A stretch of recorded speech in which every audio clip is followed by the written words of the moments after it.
อาทิตย์ครับครับสวัสดีครับหมอรวยวันนี้ว่าเอฟตามซีทุกนาทุกซิดเนาะคนนะครับแมนครับผมว่าอืดูหันนามซิดเขาไทยวะเขาแล้วครับ5-3-2เนาะบ่เขาจักสิว่าจั่งใดแล้ว5-3-2เลยแม่ตัวเน้นเลยตัวเนี่ยคุณยายเด้มาเขียนให้นะคุณยายชีพมาขาวมานะบ่คุณยายนั่นมาแล้วบ่คุณยายยายละเอียดแมนแมนมือมาให้รัฐบาลไทยแล้วนี่ข่อยลงประมาณ5โมงเช้านี่แหละอืมก็มีผู้ส่งหมายนำเราอยู่ดอกครับผม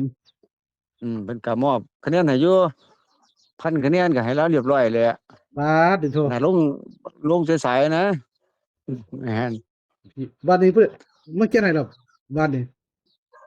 มื้อคืนนี่มาแล้วระหว่างมื้อยายแล้วบ่คืนมาแล้วก่อนมื้อวานนี่บ่มามื้อคืนนี้อ๋อแสดงว่าคุณไปยายสลับมาแต่หาจำศีลบ่เหรอจักว่าแล้วว่าอ๋อนี่มากูเอาโชคมาให้ได้อีกแล้วเด้อพะนะมึงปานนี้เป็นลาวดีแล้วว่าจังซี่แหละเด้วันลาเล่นบ่แม่นผู้ดีเถอะอือแหมของดีของลาวอยู่ติเออคักอยู่คักของเออลาวอยู่ติไทยนี่เต็มบ่ดิบาดนี่ FC เลยนะเพิ่นเป็นพันเลยบ่หม่อนใจเป็นพันแม่เลยบ่นมอบให้เรา1,000คะแนนนะครับอืแม่นม ผู้ละ500คะแนนเว้ยเพิ่นได้หลายอยู่ดอกมั้งโชคหลายอยู่นำลาวอยู่ดอกครับมื้ออืนี้ก็เป็นโชคดีของมเราเนาะเพิ่นมาให้ว่าเป็นแม่นครับเพิ่นบอกว่าเอาโชคมาให้อีกแล้วเด้อแต่ว่าเป็นลาวเด้อมื้อนี้ว่าจังซี่แม่นบ่แม่นข้อยลงไปแล้ว ลบไปแล้วแม่นบ่เอานะครับผู้ใดขอยลงเบิ่งบ่ายๆนี่แหละผู้ใดมักด่วนก็ตามอาทิตย์นะครับผู้ใดบ่เห็นก็ตามหมอรวยไปก่อนเนาะไปครับผมกันเหมือนเก่าครับ2ช่องทางครับมีอันดีก็ผมแบ่งปันกันทั้ง2ช่องครับนั่นล่ะคือเก่าแหละครับครับผมบ่อืมมักแบบด่วนๆเนาะก็ตามต้องอาทิตย์ไปก่อนนะครับหมอรวยก็สิลงครับทางพี่เนี่ยสลับไปกับทางอาทิตย์นะครับแต่ครับผมว่าอาทิตย์เพิ่นอยู่ใกล้เพิ่นก็ได้ลงได้ไวเออ แม่นครับเบิ่งหมอรวยก็แต่ซ้ำเบิ่งอาทิตย์ละล่ะเบิ่งอาทิตย์ก็ซ้ำเบิ่งหมอรวยนั่นล่ะเพราะว่าถือว่าเป็นฟ้าวลงทยอยลงทอืมยอยลงนะบ่ได้ดอกน้อย FC หลานเขยมาก็ลงคนบ่เฒ่าก็ได้ลองเบิ่งอะนะเป็นหลานเขยมาลงก่อนบ่เฒ่าลองเบิ่งแล้วร้านเคยมักหลานแก้แดดบ่สาวเขาเจ้ามักหลานสาวเขาเจ้านี่โอ้ยบ่ได้มันบ่สิอืมร้านเคยแก้แดดเนาะสาวอืมอือืมมเอาอืมๆคุณย่ามาเขียนตัวใดล่ะนาที530มื้อแลงแหมงามนะ งาม530เอาติต้องไปแปลงบ่บ่แปลงแล้วว่าเลขเราบ่เด้จะแปลงเราบ่มีแนวแปลงเลข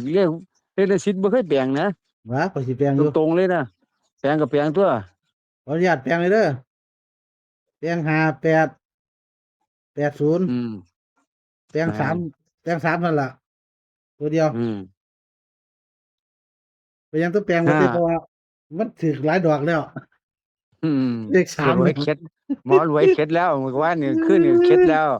เออเออนาเออนาทิตย์แปลงแต่หมอรวยบ่แปลงว่ะโอ้ว่าถูกหลายเอาไปเอามาดอกแล้วโอ้จักไผเป็นไผล่ะเด้อบาดนี้ว่ะเอาจำอีหลีดิของผู้ใหญ่โจข่อยเสอะเลยนะหลายสองเที่ยวเจ้ามือท่อนเลย ข่อยบ่แปลงบาดนี้ออกข่อยจำเลยเหมือนเลยว่าสักใดสักหนึ่งข่อยก็สิแปลงให้ FC เลยนะอืมของเพิ่นก็บ่แต่ของผู้ใหญ่ก็บ่หลายโตนี่แค่3โตนแต่ข่อยบ่แปลงให้เพิ่นนะนี่ล่ะก็เครียดตรงนี้ล่ะ1กับ7นี่ล่ะสำคัญที่สุดเลยข้อยสิระวังตลอดเลยมื้อวานนี่เห็นบ่ข้อยไปเอาของอาจารย์เจข้อยฟ้าวของอาจารย์ผู้กาข้อยฟ้าวแปลงให้เพิ่นทันทีเลยนะ เอาเพิ่นก็ลงอาจารย์ผู้ประกาศเพิ่นก็ต้องลงเลยเนาะบ่บ่แม่เห็นคือก็เจ้าติล่ะลืมตัวนี่ก็ลืมเพิ่นตัวนี่แหมแม่นไม่เร็วๆเด้อเอาลงให้เพิ่นนี่บ่หยังท่านเอาดอกนาซิดเนาะสิจัก5นาทีก่อนก็ได้เอานาได้ซิดตกลงว่าคุณยายผีร้อยเอ็ดเนาะมาบอกเอาโชคมาให้อีกแล้วอืม